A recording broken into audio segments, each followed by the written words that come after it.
अब हम कर रहे हैं क्वेश्चन नंबर 5 को।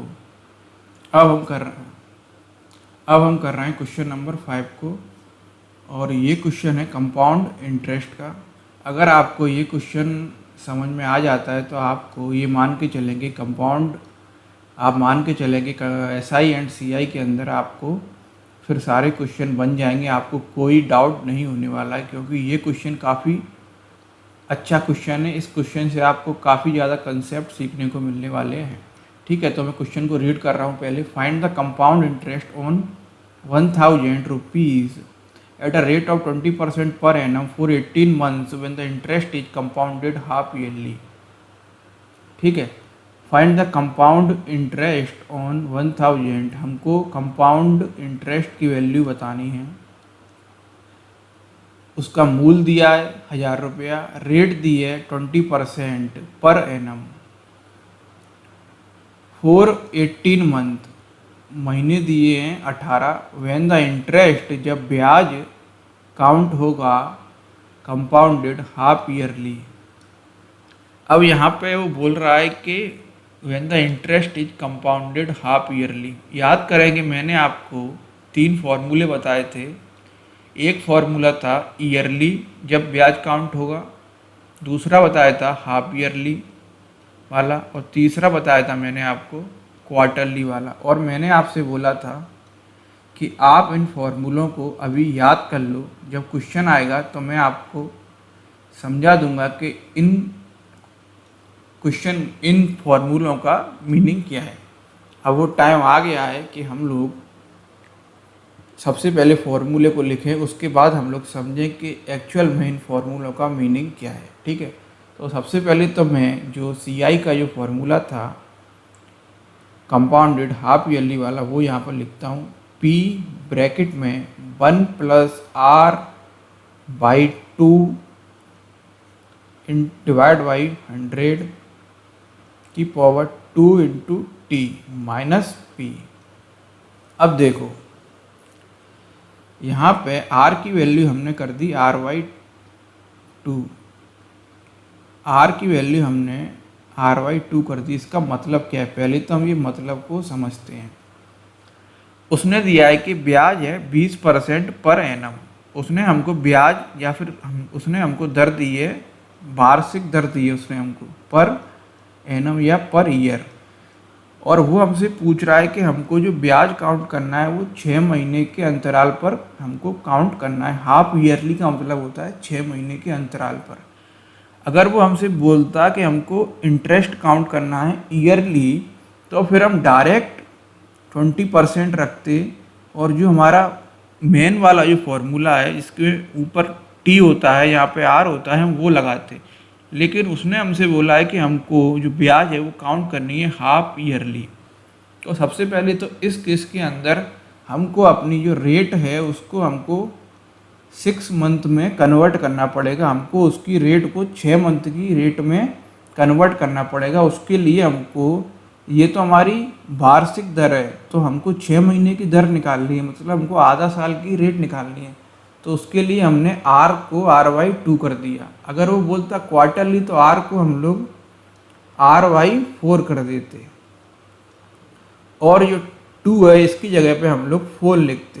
जो दूसरा फॉर्मूला है CI = क्वार्टरली का P ब्रैकेट में 1 + R/4/100 की पावर 4T माइनस P। तो ये क्वार्टरली वाला है।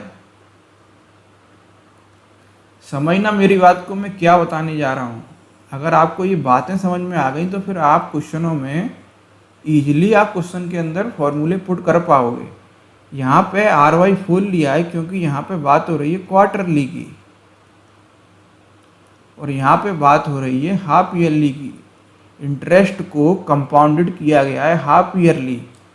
ये अंतर इसलिए आ रहे हैं क्योंकि कंपाउंड इंटरेस्ट की जो वैल्यू होती है वो आने वाले साल में या फिर आने वाली, जो अगर कंपाउंडेड हाफ ईयरली होगा तो 6 महीने के बाद बढ़ जाएगी, इसलिए फॉर्मूला में चेंज आ रहा है। लेकिन SI के फॉर्मूलों में अगर वो बोले कि हाफ ईयरली काउंट हो रहा है तो भी कोई दिक्कत नहीं, वो बोलिए कि क्वार्टरली काउंट हो रहा है तो भी कोई दिक्कत नहीं, वो बोलिए कि ईयरली काउंट हो रहा है तो भी कोई दिक्कत नहीं, क्योंकि एसआई के फॉर्मूलों में हर टाइम इंटरेस्ट की वैल्यू सेम रहती है। लेकिन एसआई में सीआई में क्या होता है कि जो आने वाला साल है या फिर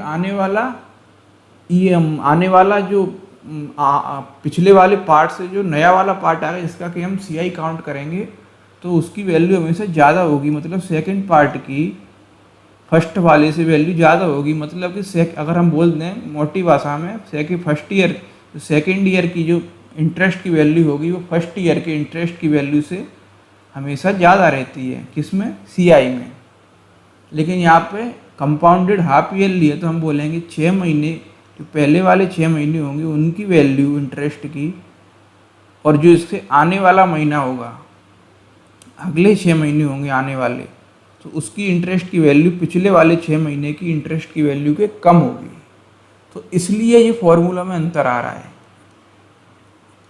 जबकि एसआई में अगर कुछ भी बोले, आपको एसआई में केवल इतना देखना है कि इंटरेस्ट उसने आपको काय में दिया है। अगर एसआई के फॉर्मूले में बोलता है कि इंटरेस्ट की वैल्यू है 10% फॉर 6 मंथ, ठीक है, ध्यान से सुनना। अगर उसने बोला एसआई के केस में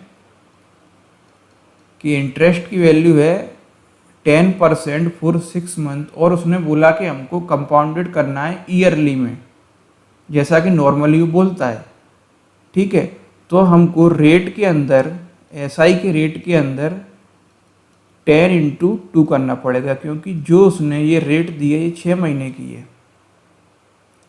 ठीक है। और उसने पूछा है कि एसआई हमको काउंट करना है ईयरली में। समझ पा रहे हो? काफ़ी कुछ मिक्स हो रहा है, इसलिए कन्फ्यूजन क्रिएट हो सकता है। आप सर बोल रहे थे कि एसआई में कुछ नहीं करना है, लेकिन आप बोल रहे हो कि एसआई में भी करना है ना। तो यहाँ पे क्या होगा, 20% रेट होगी। सेम सीआई में अगर रेट उसने यहाँ पे आपको दी होती, अगर मैं इसको मिटा रहा हूँ यहाँ पे, अगर उसने आपसे बोल दिया होता कि रेट की वैल्यू मैं आपको दे रहा हूँ 20% पर हाफ ईयरली, अगर उसने बोल दिया आपसे अगर मैं आपको रेट की वैल्यू दे रहा हूँ 20% पर हाफ ईयरली, तो अगर आपने यहाँ पे RY2 कर दिया और आपने 20 को यहाँ पे डायरेक्ट आर की जगह रख दिया, तो आप यहाँ से क्वेश्चन आपका गलत हो जाएगा। आपको हाफ ईयरली बोला है, तो या तो आप पहले इस हाफ ईयरली को कन्वर्ट करें अगर आपको कंपाउंडेड हाफ ईयरली निकालना है, या फिर आप फॉर्मूले को मॉडिफाई करना पड़ेगा आपको। काफ़ी कुछ कन्फ्यूजन क्रिएट हो रहा है इस क्वेश्चन के अंदर। मैंने काफ़ी कुछ आपको बता दिया है, अगर आपको समझ में ना आए तो आप मुझसे पूछ सकते हैं, क्योंकि मुझे ऐसा लग रहा है कि मैंने काफ़ी कुछ ज़्यादा बता दिया है, आपको कन्फ्यूजन होने वाला है कि क्या बोल दिया आपने। तो अब डायरेक्ट अब क्वेश्चन को पहले सॉल्व कर रहा हूँ, उसके बाद हम लोग देख लेंगे। अगर आपको कोई भी प्रॉब्लम आती है तो आप मुझसे पूछ लेना, ठीक है। मैं आप सीधे इस फॉर्मूले को लगा के इस क्वेश्चन को सॉल्व कर रहा हूँ। P ब्रैकेट में 1 + RY2। आपको अगर प्रॉब्लम आती है तो आप केवल इतना याद रखो, ज़्यादा नहीं, कि आपको हर बार फॉर्मूले तो आपको दिए ही बना के मैंने, आप फॉर्मूले को याद कर लें। और आपको इतना याद रखना है कि आपको रेट हमेशा पर ईयर में आपको अगर वो नहीं देता है तो आप रेट को हमेशा पर ईयर में काउंट कर लें और फॉर्मूले के अंदर पुट कर दें, बस आपका क्वेश्चन कभी गलत नहीं होगा, ठीक है। अगर आपको कुछ भी समझ में नहीं आ रहा है तो आप इतना करें कि आप रेट को ऑलवेज पर ईयर में काउंट करें, मीन्स पर एनम में काउंट करें। वैसे नॉर्मली क्वेश्चन के अंदर वो आपको रेट हमेशा पर एनम में ही देता है, तो आपको कुछ नहीं करना है। अब डायरेक्ट आपको इतना याद रखना है कि इस क्वेश्चन में ये रेट पर एनम में है, पर एनम में आपको रेट पुट करनी है यहाँ पे, बस, ठीक है। और आपका क्वेश्चन इजीली सॉल्व हो जाएगा, ठीक है। अब देखो P की वैल्यू उसने दी है 1000, 1 + R की वैल्यू दी है 20/2, तो ये हो जाएगी 10 डिवाइड बाई 100 की पावर 2 इंटू टाइम दिया है उसने 18 मंथ का। 18 मंथ का मीनिंग है 3/2, 1.5 ईयर, तो यहाँ पे मैं पुट कर रहा हूँ 3/2 माइनस 1000। इसको मैं जब सॉल्व करूँगा तो ये 2 से 2 कट जाएगा तो ये आएगा, और ये 10/100 है तो ये आ जाएगा आपका 0.1, और 1 प्लस 0.1 आएगा 1.1। तो मैं यहाँ पर डायरेक्ट लिख रहा हूँ 1000 ब्रैकेट में 1.1 की पावर 3 माइनस 1000। ये 1.1 को हम 11 बोल सकते हैं, डॉट हम बाद में लगा लेंगे, जो डेसिमल है उसकी वैल्यू बाद में पुट कर देंगे। तो 11 का स्क्वायर होता है 121, और 121 मीन्स 11 का क्यूब होता है, 11 का स्क्वायर होता है 121, और 121 में हम दोबारा 11 का इंटू करेंगे। अगर हमको 11 का क्यूब नहीं याद है, वैसे आपको 11 का क्यूब याद होना चाहिए। अगर हम 121 में दोबारा से 11 का इंटू करेंगे तो ये वैल्यू आएगी 1331, और 1331 में 3 डॉट हैं, 3 डेसिमल का प्लेस है तो 1.331 आएगा। 1000 ब्रैकेट के अंदर 1.331 माइनस 1000, तो ये वैल्यू आपकी आएगी, इसमें इसका इंटू होगा तो 1331 माइनस 1000, ये वैल्यू आपकी आएगी 331 रुपीज़। ये आपका CI आएगा काउंट करने के बाद क्वार्टरली में, ठीक है। आंसर आपका होगा ए। मैं दोबारा बता रहा हूँ कि आपको कुछ नहीं करना है, अगर क्वेश्चन एग्जाम के अंदर आता है तो आपको केवल इतना याद रखना है कि जो रेट की वैल्यू यहाँ पे मैं पुट कर रहा हूँ दोनों फॉर्मूले के अंदर, ये आपको हमेशा पर एनम में पुट करना है। एक बात तो ये, आपको रेट की वैल्यू हमेशा पर एनम के अंदर पुट करनी है। आपको यहाँ पे ये पर एनम दिया है, आपको कुछ नहीं करना है, आपको ये देखना है कि वैल्यू पर एनम में दी है। अगर आपको वैल्यू पर एनम में दी है तो आप डायरेक्ट पर एनम में वैल्यू को पुट करें, और अगर आपको वैल्यू पर एनम में नहीं दी है, उनने बोला है कि पर हाफ ईयरली, तो आप डायरेक्ट इसके अंदर, अगर आपसे उसने बोला है कि पर हाफ ईयरली दिया है तो आप डायरेक्ट उसके अंदर 2 का इंटू कर दें और वैल्यू को यहाँ पे पुट कर दें, ठीक है, हो जाएगा। सेम केस में ये, अगर आपको आर की वैल्यू यहाँ पे पर एनम में पुट करनी है, अगर आपको उसने बोला क्वार्टरली में दिए या फिर आपको कुछ भी दिए, तो आप डायरेक्ट उसमें 4 का इंटू करेंगे और वैल्यू को यहाँ पे पुट कर देंगे, ठीक है, क्लियर है। SI के अंदर आपको जो मैंने बताया, आपको इतना कुछ नहीं सोचना है। अगर आपको समझ में नहीं आ रहा है तो आप SI के कुछ क्वेश्चनों को और लगाइए, आपको खुद अंडरस्टैंडिंग क्रिएट हो जाएगी कि SI के क्वेश्चन CI के क्वेश्चन से काफ़ी ज़्यादा सिंपल होते हैं। आपको ऑटोमेटिक खुद की एक अंडरस्टैंडिंग डेवलप हो जाएगी कि SI के क्वेश्चन हमको कैसे सॉल्व करने हैं, ठीक है, रेट में क्या वेरिएशन होगा। अगर फिर भी आपको SI के और CI के क्वेश्चन के अंदर कोई भी डाउट आ रहा है, आप मेरे को टेलीग्राम के ऊपर भेज देना क्वेश्चन, या फिर आपको कोई भी डाउट है आप मेरे को वहाँ पे पूछ लेना, ठीक है। ठीक है, अगला क्वेश्चन हम लोग करते हैं। काफ़ी डिस्कशन इस क्वेश्चन के ऊपर हो चुका है ऑलरेडी, काफ़ी कन्फ्यूजन भी क्रिएट हो गया होगा लोगों के मन में। क्वेश्चन नंबर 6 है ना, question number 6, 16,094 is repaid after 2 year at compound interest. 1694 is repaid. Repaid का मतलब होता है हमने उस किसी पे से हमने रुपए लिए और उसको हमने फिर 1694 रुपये हमने उसको लौटा दिए। After 2 year at compound interest, 2 वर्ष के बाद चक्रवृद्धि ब्याज पर लिए थे हमने उससे रुपए, और हमने उसको 2 वर्ष के बाद 1694 रुपये हमने उसको लौटा दिए। मतलब कि ये हमने उसको क्या दिया होगा, ये हमारा होगा अमाउंट। अरे भाई, जब हम किसी को 2 साल के बाद पैसे लेके लौटाने जाएंगे तो हमने उसको क्या दिया होगा, अमाउंट दिया होगा। टाइम दिया है उसने 2 ईयर। रीपेड का मतलब होता है हमने उसको वापस कर दिए। Which of the following is the value of the principal and the rate. ठीक है, तो वो पूछ रहा है कि प्रिंसिपल की वैल्यू एंड रेट की वैल्यू हमको बतानी है। ठीक है, फॉर्मूला क्या है, CI equal to P1 + R divide by 100। अब देखो इस क्वेश्चन के अंदर कुछ नहीं बोला है तो आपको अपना जो बेसिक वाला फॉर्मूला है वही लगाना है। ठीक है, अगर वो कंपाउंडेड वाला बोलेगा तो आपको लगाना है, नहीं बोलेगा तो कोई टेंशन नहीं। की power T minus P। Normally अगर एग्जाम के अंदर 20 क्वेश्चन आएगी तो वैसा वाला एक क्वेश्चन आएगा जिसमें कि आपको थोड़ा सा दिमाग लगाना पड़ेगा। नॉर्मली 19 क्वेश्चन ऐसे होंगे जो सिंपल वाले होंगे। ठीक है, 19 में से भी आपके 12-13 क्वेश्चन तो एसआई के ही होंगे जो बिल्कुल सिंपल होते हैं। ठीक है, तो उसने बोला है कि ये P को अपन इधर ले आते हैं तो CI प्लस P हो जाएगा हमारा अमाउंट, और अमाउंट की वैल्यू उसने अपन को दी है 1694, और P और 1 प्लस R/100 और T की वैल्यू दी है 2। इसको बोलो इक्वेशन नंबर 1। अब जरा देखो हमारे पास में इक्वेशन है 1 और वेरिएबल है हमारे पास में 2। इसका मतलब ये है कि ये क्वेश्चन अब इससे आगे हम सॉल्व नहीं कर सकते हैं। तो फिर इसका मतलब क्या है कि ये प्रॉब्लम सॉल्व होगी नहीं। इसमें उसने 4 ऑप्शन दिए हैं, हमको एक एक करके चारों ऑप्शन को पुट करके देखना पड़ेगा, और जो आंसर हमारा मैच कर जाएगा वो हमारा आंसर सही है। ठीक है, लेकिन सर इसको हम इसमें पुट कैसे करेंगे, इसमें स्क्वायर लगाए बहुत कन्फ्यूजन होने वाला है। एग्जैक्टली इसके लिए जो हमने आपको बेसिक बताया था CI का, वो यहाँ पे काम करेगा। ठीक है, बेसिक हमने आपको CI का क्या बताया था, CI और SI का। सबसे पहले मैं ले रहा हूँ ऑप्शन नंबर A।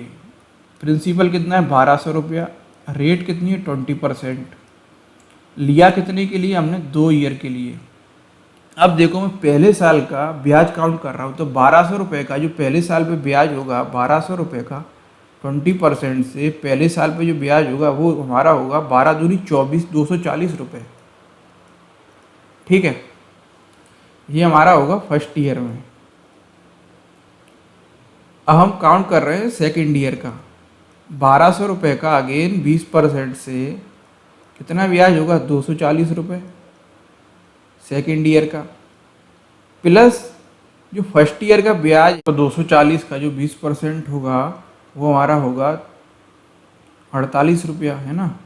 ये 48 आ गया। तो ये टोटल हमारा अमाउंट बैठेगा वो बैठेगा 240 प्लस 240 प्लस 48, 480 ये हो गया, प्लस 48 ये बैठ रहा है 528 बैठेगा, है ना, 528। और जो हमारा प्रिंसिपल था वो हमारा कितना था 1200। तो टोटल वैल्यू आ रही है वो 1728 आएगी, जबकि वो बोल कितना रहा था, अमाउंट है हमारा 1694, मतलब कि ए ऑप्शन हमारा गलत हो गया। ठीक है, अब हम लेते हैं बी ऑप्शन। बी ऑप्शन है हमारा 1300 रुपये वो बोल रहा है, और रेट क्या है 15% की। ठीक है, बी ऑप्शन लेते हैं 1300 और रेट क्या है 15% की। और 1300 का 15% हम लोग काउंट करेंगे, ये कितना होगा। ये टफ हो रहा है अब क्वेश्चन, है ना, क्वेश्चन अब टफ हो रहा है। तो 13 का हम लोग 15% काउंट करेंगे तो ये कितना होगा, करके देखते हैं। 1300 इंटू 15 डिवाइड बाई 100, 15 धम 150, और तो ये होगा 195 हमारा होगा। 15 × 45 और 15 धम 150, तो 195 होगा। ठीक है, ये हमारा फर्स्ट ईयर का हो गया, फर्स्ट ईयर का। सेकेंड ईयर का होगा हमारा 13 का 15%, सेकेंड ईयर में हमारा होगा 195। ठीक है, और सेकेंड ईयर और इसका जो फर्स्ट ईयर का ब्याज पे ब्याज आएगा 15% से, ये हमारा आने वाला है 195 का 15% होगा। 100 का 15% होता है हमारा 15, और 195 अप्रोक्स 200 के बराबर है। तो हम लोग बोल दें इसका अप्रोक्स 30 आएगा, है ना, अप्रोक्स 30 आएगा। 195 ये हमारा हो गया 390, प्लस 300 ये हमारा हो गया 420, प्लस 1300, ये वैल्यू आ गई। ये वैल्यू अगेन 1700 के ऊपर जा रही है, इसका मतलब है कि ऑप्शन बी भी गलत है। अब हम लेते हैं ऑप्शन नंबर सी को। 1400 10% की रेट है, 1400 रेट है हमारी 10% की। तो काउंट करें जरा, 1400 का फर्स्ट ईयर में 10% से जो हमारा ब्याज काउंट होगा 1400 का 10% होगा 140, ठीक है। और सेकेंड ईयर में भी 1400 का 10% होगा 140 प्लस 140 का 10% कितना होगा 14 रुपया। तो जो हमारा टोटल CI आएगा वो होगा हमारा 140 plus 140 plus 14 plus 280 plus 14 294 rupees, ठीक है। और जो हमारा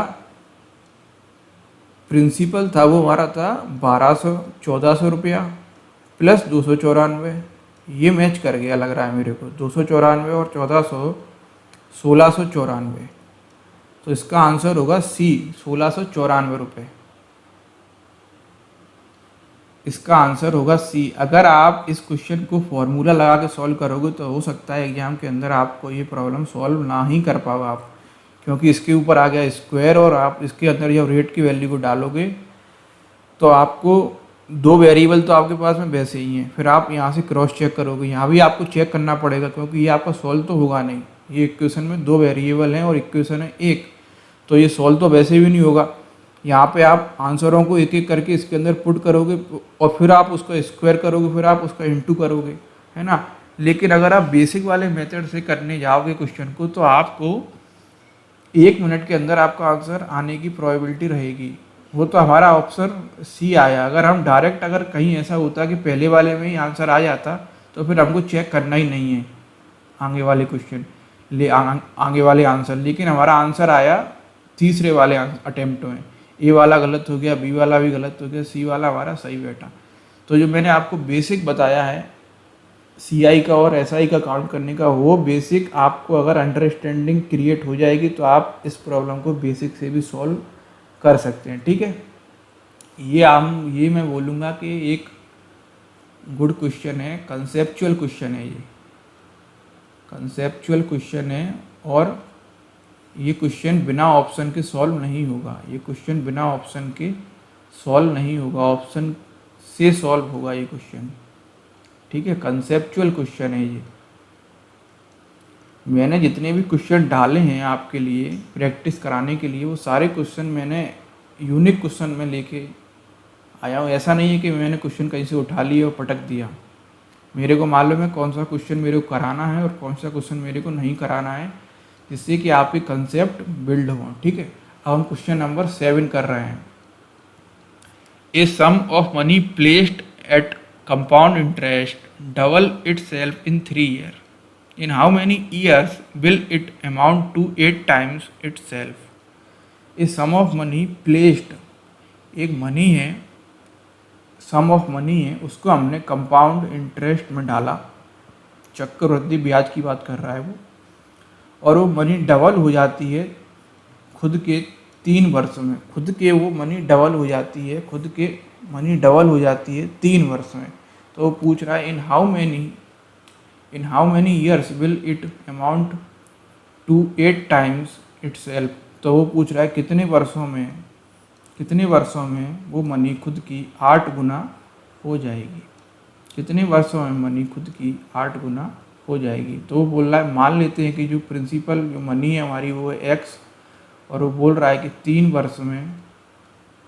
वर्ष में रेट की उसने बात की नहीं है, ठीक है। मतलब रेट इसमें कांस्टेंट ही होगी, सेम मनी है, सेम रेट है ना। तो 3 ईयर में बोल रहा है वो डबल हो जाती है, 2x हो जाती है। तो वो पूछ रहा है कि ये मनी कितने साल में 8 गुना हो जाएगी, कितने साल में 8 गुना हो जाएगी, ठीक है। अब इस क्वेश्चन को सॉल्व करने के लिए हम फॉर्मूला अपना लगाते हैं। CI equal to P plus R by 100 की पावर T माइनस P। अब देखो ये तो हमारा क्या था प्रिंसिपल, और ये हमारा क्या था अमाउंट। मनी जब खुद के डबल हो रही है तो ये मनी में एक्स मनी में कुछ कंपाउंड इंटरेस्ट यानी कि ब्याज ऐड हुआ होगा तो ये मनी फाइनल मनी में कन्वर्ट हुई और उस मनी को हमने बोला अमाउंट। तो इसके अंदर प्रिंसिपल प्लस कंपाउंड इंटरेस्ट दोनों इसके अंदर इन्वॉल्व हैं, इसलिए हम इसको क्या बोल रहे हैं, अमाउंट। ठीक है, अगेन ये क्या है, अमाउंट है, ये क्या है, प्रिंसिपल है, ये क्या है, प्रिंसिपल है, ये क्या है, अमाउंट है। तो सबसे पहले पी को इधर ले आओ, तो सी आई प्लस पी हो जाएगा हमारा अमाउंट। अमाउंट की वैल्यू उसने दी है 2x, प्रिंसिपल उसने बोला है x है, रेट की वैल्यू है r जो कि उसने हमको नहीं बताई है। टाइम पीरियड है 3 ईयर। x से x कट गया, 3 की जो पावर है उसको ले आओ इधर, तो 2 की power 1/3 equal to 1 plus r/10 bracket में, इसको बोलो इक्वेशन नंबर 1। अब उसने एक और चीज़ दी है, अगेन हम फॉर्मूला लगाएंगे सी आई का। उसने बोला है कि कितने टाइम में ये मनी अपने 8 गुना हो जाएगी। तो again C I plus P equal to 8 और प्रिंसिपल की वैल्यू कितनी है, ये 8x हो गया। प्रिंसिपल की वैल्यू कितनी है, x, 1 प्लस रेट कितनी है, r, सेम ही है। वो पूछ रहा है t की वैल्यू आपसे पूछ रहा है, ठीक है, t की वैल्यू आपसे वो पूछ रहा है। अब देखो x से x गया, 8 को मैं लिख दूंगा 2 की पावर 3, ठीक है, और इसको लिखो 1 प्लस r/100 की पावर t, और देखो 1 प्लस r/100 किसके इक्वल है, 2 की पावर 1/3 के। तो ये वैल्यू मैं यहाँ से यहाँ पुट कर दूँ इसके अंदर, ये वैल्यू मैं यहाँ से यहाँ पुट कर दूँ इसके अंदर, ठीक है। तो 2 की पावर 3 इक्वल टू 2 की पावर 1/3 होल की पावर t। अब मैं दोनों तरफ 3 से इंटू कर रहा हूँ, ठीक है। पहले मैं और सॉल्व कर लूँ, गुणा में घाते हैं, ये गुणा है तो ये गुणा में घाते हैं, ये t इसके अंदर आ जाएगा, है ना, मतलब 2t/3 हो जाएगा ये। और मैं इसमें 3 से इंटू कर रहा हूँ, सॉरी इंटू नहीं करते हैं अपन, ये क्या है अपना बेस है, जब बेस इक्वल है तो पावर भी क्या होंगी, इक्वल होंगी। तो 3 = t/3, तो यहाँ से t की वैल्यू आएगी 27 ईयर, t की वैल्यू यहाँ से आएगी 27 ईयर, ठीक है। जब ये मैं आपको सर्ड और इंडाइसिस पढ़ाऊँगा तो ये आपको मैं बताऊँगा कि ये कैसे इक्वल हो रहा है। अभी आप मान लें कि ये जब बेस इक्वल होते हैं तो पावर्स की वैल्यू भी क्या होती है, इक्वल होती है, ठीक है। अगर पावर की वैल्यू इक्वल नहीं होगी तो फिर ये बेस की, तो ये टोटल ओवरऑल वैल्यू इक्वल नहीं आएगी, इसलिए पावर की वैल्यू भी इक्वल होना पड़ेगा। जब बेस इक्वल है तो पावर की वैल्यू भी इक्वल होगी, इसलिए मैंने 3 = t/3 कर दिया और t की वैल्यू यहाँ से आ गई 27 ईयर, सॉरी 9 ईयर आएगी, 27 नहीं 9, 3 × 3 9 ईयर आएगी, सॉरी 9 ईयर आएगी, मैंने क्यूब कर दिया, 3 × 3 9 ईयर आएगी, है ना। इसका आंसर आएगा ए।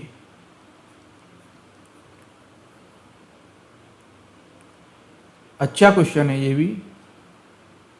सीआई के जितने भी प्रॉब्लम होते हैं वो अच्छे ही होते हैं, क्योंकि सीआई थोड़ा टफ बैठता है, क्योंकि सीआई के अंदर टी पावर में होता है, फिर पावर की चीज़ों को सॉल्व करने में थोड़ी सी दिक्कत आती है, और एग्जाम के अंदर क्या रहता है कि टाइम कम रहता है, तो फिर और ज़्यादा प्रॉब्लम फेस करना पड़ता है। यहाँ पे क्वेश्चन भी उसने डबल बार सीआई का फॉर्मूला आपसे लगवा लिया है, क्वेश्चन में उसने डबल बार आपसे सीआई का फॉर्मूला लगवा लिया है, तो फिर ये क्वेश्चन अगर एग्जाम के अंदर आता है तो काफ़ी टफ क्वेश्चन है, आप मान के चलें एग्जाम के अंदर सॉल्व करने के पॉइंट ऑफ व्यू से। खास करके आरआरबी सीबीटी 1 के अंदर यहाँ पे कैलकुलेटर वगैरह तो होता नहीं है कि आप डायरेक्ट सॉल्व कर लेंगे, आपको टाइम पूरा देना पड़ता है, और टाइम आपके पास में एग्जाम के अंदर उतना आपके पास में टाइम होता नहीं है। तो ऐसे एग्जाम के अंदर फिर यहाँ पर टाइम की लिमिटेशन होती है, वहाँ पे इन क्वेश्चनों को सॉल्व करने में अच्छी खासी आपको मेहनत करनी पड़ेगी, आपको अच्छा खासा प्रैक्टिस करके जाना पड़ेगा खुद से, घर से। तो तब आपको ऐसे क्वेश्चन एग्जाम के अंदर इजीली आप सॉल्व कर पाओगे, ठीक है। अब हम करा रहे हैं अपना लास्ट क्वेश्चन।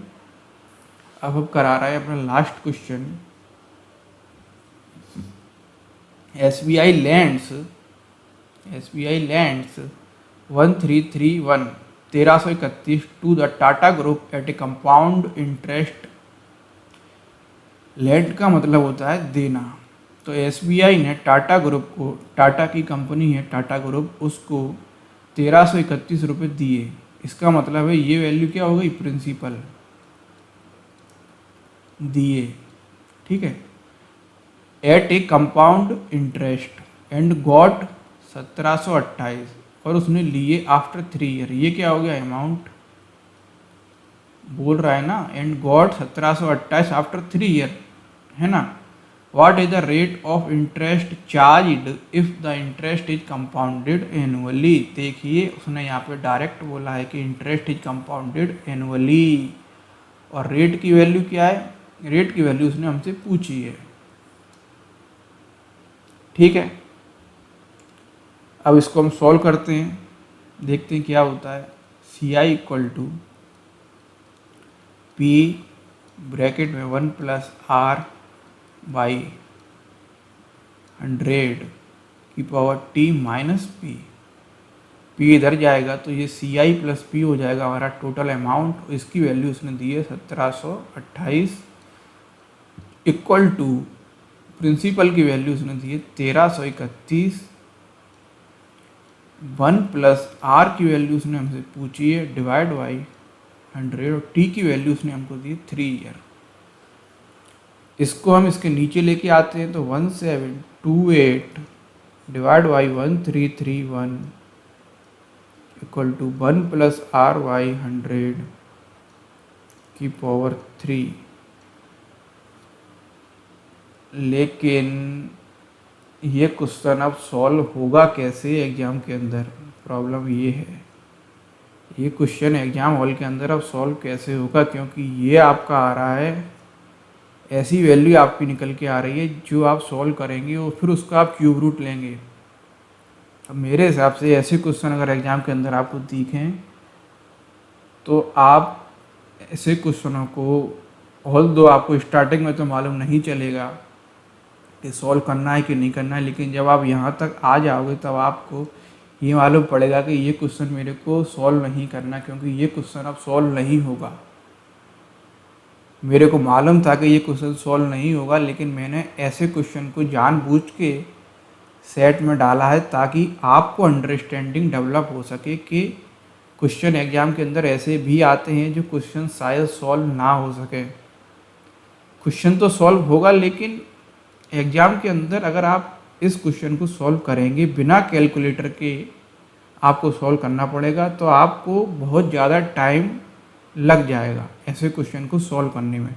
तो मेरी आपसे पर्सनल सजेशन है कि ऐसे क्वेश्चनों को आप जब सारे क्वेश्चनों को सॉल्व कर लें एग्जाम के अंदर, जब आप सारे क्वेश्चनों को, जो सिंपल क्वेश्चन है उनको आप सॉल्व कर लें, उसके बाद आप ऐसे क्वेश्चनों पे दोबारा आएँ, आप ऐसे क्वेश्चनों को मार्क कर दें। अगर आपको कोई कैलकुलेशन टफ मिलती है तो आप ऐसे क्वेश्चनों को वहीं स्किप करें, क्योंकि ये क्वेश्चन अगर आप एग्जाम हॉल के अंदर स्टार्टिंग में करने लग गए तो आपका इसके अंदर एक बहुत ज़्यादा टाइम जाएगा और आपको एक फ्रस्ट्रेशन क्रिएट होने लगेगा, क्योंकि आप इस क्वेश्चन के अंदर और क्वेश्चनों का भी टाइम कंज्यूम कर लोगे। इसलिए ऐसे क्वेश्चनों को आप स्किप करें और उसके बाद जो सिंपल क्वेश्चन है आप उनको करें, और जब आप सारे सिंपल क्वेश्चनों को कर लें उसके बाद आप दोबारा आएँ और तब आप ऐसे क्वेश्चनों को अटैम्प्ट करें। इसलिए मैं भी इस क्वेश्चन को बिना कैलकुलेटर के सॉल्व नहीं कर सकता, तो मेरे को भी नहीं मालूम इसका आंसर क्या है ना। तो आप इसका आंसर निकाल लेना, जो भी इसका आंसर आएगा यहाँ से, ठीक है। एक क्वेश्चन और है, एक वैरायटी और बनती है, वो मैं आपको और करा रहा हूँ क्वेश्चन की। ये वैरायटी है कंपाउंड इंटरेस्ट की, ये वैरायटी है कंपाउंड इंटरेस्ट की। अगर आपको एग्जाम के अंदर ऐसा कोई फॉर्मूला दिखे, अगर आपको एग्जाम के अंदर ऐसा कोई क्वेश्चन दिखे, तो आपको डायरेक्ट समझ जाना चाहिए कि इसके अंदर CI का फॉर्मूला लगेगा। ठीक है। अगर पॉपुलेशन की बात करें, वो तो पॉपुलेशन का जो चेंज होता है किसी भी सिटी में, किसी भी टाउन में, तो वो कंपाउंडेड वेरी करता है। यहाँ पर सिंपल इंटरेस्ट के फॉर्मूले नहीं लगेंगे, आपको कंपाउंड इंटरेस्ट का फॉर्मूला लगाना पड़ेगा। तो हम पहले क्वेश्चन को पढ़ लेते हैं, वो क्या बोल रहा है। The population of town increases 10% annually if it's present population is 1,20,000, what will it be in 2 years time. वो बोल रहा है कि द पॉपुलेशन, जनसंख्या किसी कस्बे की, टाउन माने होता है कस्बा, 10% वार्षिक की दर से बढ़ रही है। एक किसी कस्बे की जो जनसंख्या है वो 10% वार्षिक की दर से बढ़ रही है। इफ़ इट्स प्रेजेंट वैल्यू, अगर उसकी प्रेजेंट पॉपुलेशन 1,20,000 1.2 लाख है, what will it be in 2 year time, तो उसकी जो पॉपुलेशन है वो 2 साल के बाद कितनी होगी। ठीक है। तो यहाँ पे हम फॉर्मूला लगाएंगे डायरेक्ट, आपको कुछ नहीं करना है। CI equal to P 1 + R/100 की पावर T - P। तो उसने आपसे 2 साल के बाद जो पॉपुलेशन है वो पूछी, इसका मतलब है उसने आपसे जो प्रेजेंट वैल्यू है प्लस जो इंक्रीमेंट होगा CI, जो इंक्रीमेंट होगा वो क्या होगा, CI होगा। तो उसने आपसे अमाउंट पूछा है, तो P को इधर ले आओ, प्रेजेंट वैल्यू को, है ना, जो प्रिंसिपल है आपका। प्रेजेंट वैल्यू क्या है आपकी, प्रिंसिपल है। अरे कंपाउंड इंटरेस्ट के केस में वो क्या होती थी, प्रेजेंट वैल्यू प्रिंसिपल होती थी। यहाँ पे क्या पॉपुलेशन है, तो इसको इधर ले आओ। तो आपसे क्या पूछ रहा है वो, जो CI + P क्या होगा, आपका अमाउंट हो जाएगा। P की वैल्यू उसने दी है आपको 1,20,000, है ना। R की वैल्यू दी है उसने आपको 10%, तो ये होगा आपका 10/100। और T की वैल्यू उसने आपको दी है 2। तो यहाँ से देखें 1,20,000 और ये 1 और ये 0.1 होगा, 10/100 0.1, तो ये वैल्यू आएगी 1.1। इसका स्क्वायर ये आप आएगा 1.21, ये वैल्यू आएगी 1.20, 1,20,000 इंटू 1.21। तो जो भी इसकी वैल्यू निकल के आए आप काउंट कर लेना, 1,45,200 कुछ ऐसी कुछ आती है ना, देख लेना। जो भी इसकी वैल्यू आए इसका आंसर होगा। ठीक है। ये पॉपुलेशन है, रुपीज़ नहीं है, ये पॉपुलेशन है, तो ये इसका आंसर होगा। ये क्या है। और अगर उस आपसे वो पूछे कितना इंक्रीज हुआ, ये तो उसने आपसे पूछा है कि टोटल जो कितनी हो जाएगी 2 year में। अगर वो आपसे पूछे कि कितना इंक्रीज हुआ, तो हम क्या करेंगे, 145,200 माइनस 1,20,000, इसमें से ये घटा देंगे तो ये टोटल जो जितना इंक्रीज होगा वो आ जाएगा, मीन CI की वैल्यू आ जाएगी। ठीक है। तो ये पूरे क्वेश्चन हो गए आपके SI के और CI के। जितनी वैरायटी मैंने आपको कराई है, अगर आप ये सारी वैरायटी को कर लेते हैं क्वेश्चन की, तो डेफिनेटली इससे बाहर क्वेश्चन एग्जाम के अंदर नहीं जाने वाला है। मैंने हर वैरायटी का क्वेश्चन आपके लिए करा दिया है। जो वैरायटी टफ वैरायटी, जितने भी क्वेश्चन है मैंने आपको मतलब मोस्ट टफ क्वेश्चन कराए, इससे टफ कुछ नहीं आने वाला।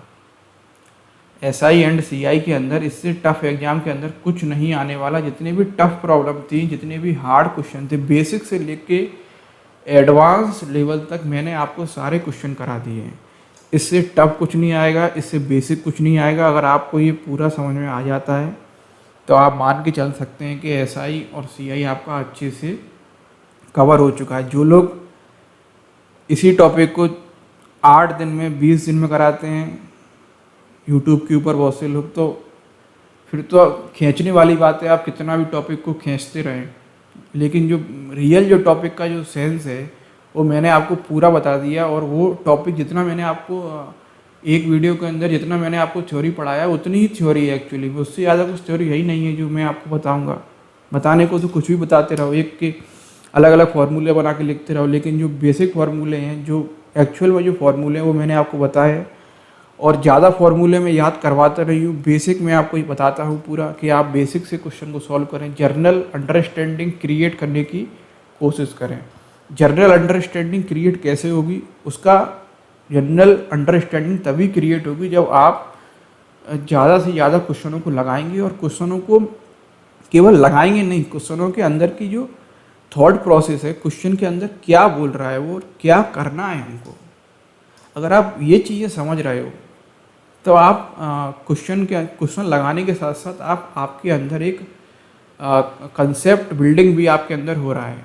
ऐसा नहीं है कि आपको केवल क्वेश्चन को लगाना है और लगाना है और लगाना है, 1000 क्वेश्चन लगा लिए लेकिन आपके अंदर कंसेप्ट डेवलप नहीं है, फॉर्मूले पुट कर रहे हो और आंसर लेके आ रहे हो, अगर तो उसका कोई लॉजिक नहीं है, उसका कोई महत्व नहीं है। अगर आप भले ही आप 10 क्वेश्चन को लगा रहे हो और 10 क्वेश्चन आपके वो ऐसे हैं कि उन 10 क्वेश्चन को लगाने के बाद आपको एक अच्छा लेवल गेन हो रहा है, आप कंसेप्ट को समझ पा रहे हो, देन उस चीज़ का एक रियल मीनिंग है।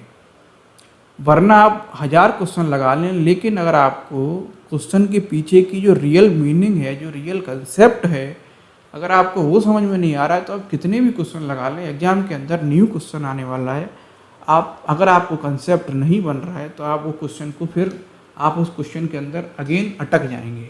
तो मेरी आपसे सलाह ये है कि ज़्यादा क्वेश्चनों को ना लगाएं, ज़्यादा क्वेश्चनों को लगाएं अच्छी बात है, लेकिन मेन जो फोकस है वो कंसेप्ट बिल्डिंग के ऊपर रखें। अगर आप मेन फोकस कंसेप्ट बिल्डिंग के ऊपर रखेंगे तो जितने भी न्यू क्वेश्चन होंगे वो आप इजीली क्रैक कर लेंगे, बशर्ते कि आप केवल क्वेश्चनों को ही लगाते रहें। कंसेप्ट के ऊपर भी आपको इक्वली इम्पोर्टेंस देना है। अगर आप कंसेप्ट के ऊपर इक्वली इम्पोर्टेंस देंगे देन आप एक अच्छे नॉलेज की तरफ बढ़ रहे हैं। ठीक है, अगले टॉपिक में हम लोग टाइम एंड वर्क को स्टार्ट करेंगे। तो सबसे इम्पोर्टेंट अगर हम बोलें और सबसे टफ यहाँ बच्चों को काफ़ी प्रॉब्लम फेस होती है टाइम एंड वर्क के टॉपिक के अंदर, उसको हम इतने बेसिक से कराएंगे, बिना कोई फॉर्मूले लगाए हम आपको टाइम एंड वर्क सॉल्व कराने की कोशिश करेंगे। तो अगले वीडियो में हम देखते हैं टाइम एंड वर्क को। ठीक है, तब तक के लिए थैंक यू।